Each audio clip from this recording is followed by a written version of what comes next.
বাংলার চিত্র থেকে স্বাগতম। আজকে আমরা হাঁসের রেসিপি দেখব। প্রথমে এরকম ছোট ছোট করে কেটে নিলাম। এরপরে এখানে আমরা গরম মশলা রেখেছি, তেজপাতা এবং কাঁচামরিচ,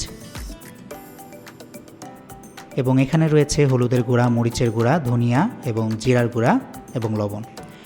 এর সাথে পেঁয়াজ কুচি এবং নারকেলের দুধ রয়েছে। এটা দিয়ে আজকে মালাইকারি করব। তো চলুন আমরা রান্না শুরু করি। প্রথমে আমরা সরিষার তেল ব্যবহার করলাম। এখানে তেল গরম না হতেই আমরা সেই গরম মশলাগুলো দিয়ে দিব, কারণ বেশি গরম হলে গরম মশলাগুলো অনেক ছিটে আর এটা খুবই ডেঞ্জারাস, চোখে মুখে যেতে পারে। তাই ঠান্ডা তেলে দিলে এটা খুবই ভালো এবং সুগন্ধ আস্তে আস্তে ছড়ায়, তাই এটা খুব ভালো হবে। গরম মশলা দেওয়ার পরে আমরা পেঁয়াজ দিয়ে দিলাম।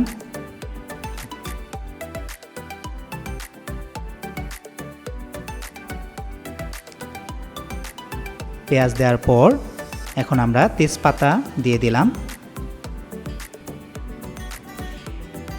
পেঁয়াজকে আমরা ভালোভাবে সেই বাদামি কালার হওয়া পর্যন্ত ভাজতে হবে।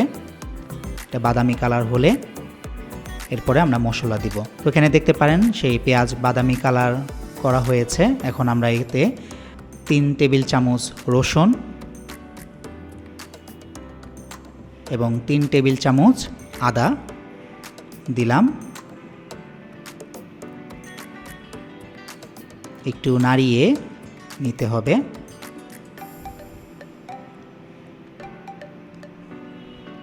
এখন আমরা এতে মশলা দিয়ে দিব।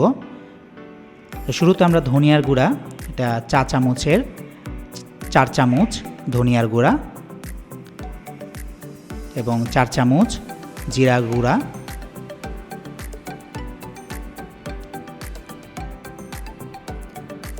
দিয়ে দিলাম। এবং এখন সেই মশলাটা যাতে পুড়ে না যায় এর জন্য আমরা হালকা পানি দিয়ে দিব।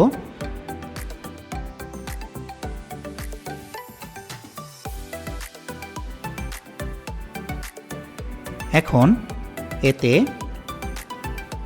আমরা হলুদের গুঁড়া 1 চামচ এবং মরিচের গুঁড়া 3-4 চামচ দিয়ে দিলাম।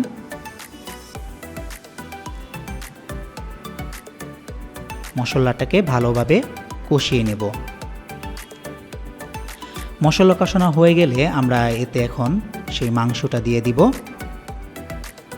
মশলার সাথে ভালোভাবে মিক্স করব এখন মাংসকে। তো সমপরিমাণ আপনারা লবণ দিয়ে দিতে পারেন পরিমাণ মতো।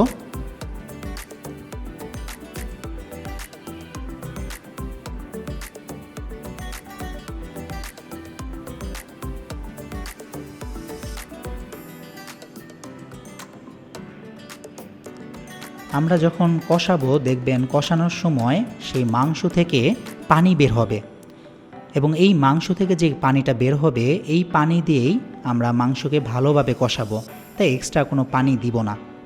তাই এখন মাংসটাকে লাড়িয়ে ভালোভাবে আমরা এটা ঢেকে দিব।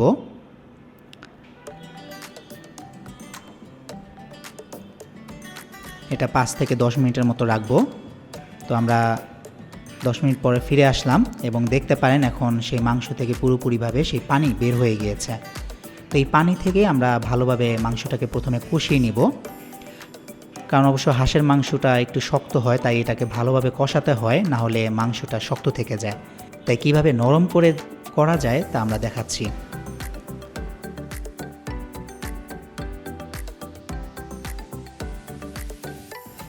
এখন ভালোভাবে কষানো হওয়ার পর এখন আমরা এতে সেই নারকেলের দুধ দিয়ে দিলাম।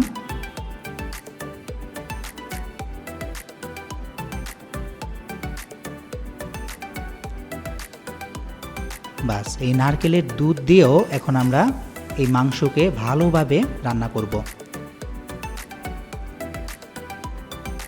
ভালোভাবে নাড়িয়ে নিয়ে এখন আমরা এটাকে ঢেকে দিব। জাল কিন্তু বাড়ানোই থাকবে। এটাও প্রায় 10 মিনিটের মতন আমরা রাখবো। 10 মিনিট পর ফিরে আসলাম, দেখেন অনেক সুন্দরভাবে দেখা যাচ্ছে। আবার 10 মিনিট পরে আমরা এইভাবে একটু নাড়িয়ে নেব। এখন আর ঢাকবো না, এই নারকেলের দুধ দিয়েই আমরা মাংসকে আবার ভালোভাবে কষাবো। কষানো হয়ে গিয়েছে, এখন দেখতে পাচ্ছেন একটুকু পানি নেই। তাই এই অবস্থায় আমরা এখন যতটুকু আমরা ঝোল চাই ঠিক ততটুকু আমরা পানি দিয়ে দিব। গরম পানি আমাদের রাখা ছিল, সেই গরম পানি দিয়ে দিলাম এবং এর উপরে 1 চামচ চিনি দিয়ে দিবেন। আবার ভালোভাবে নাড়িয়ে নিই।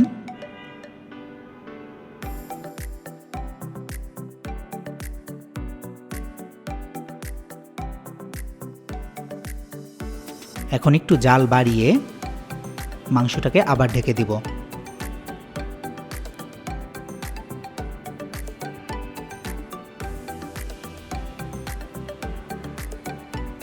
পাঁচ মিনিট পর ফিরে আসলাম। এখন দেখতে পাচ্ছেন এইভাবে ঝোল হয়ে রয়েছে।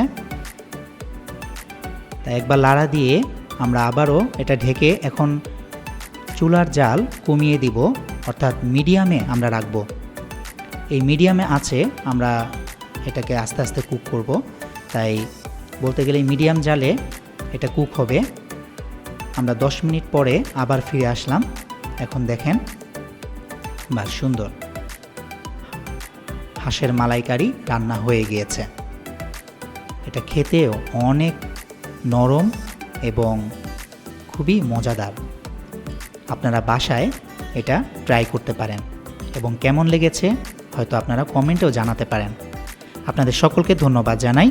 আশা করি পরে আবার কোনো ভিডিওতে দেখা হবে। ভালো থাকবেন।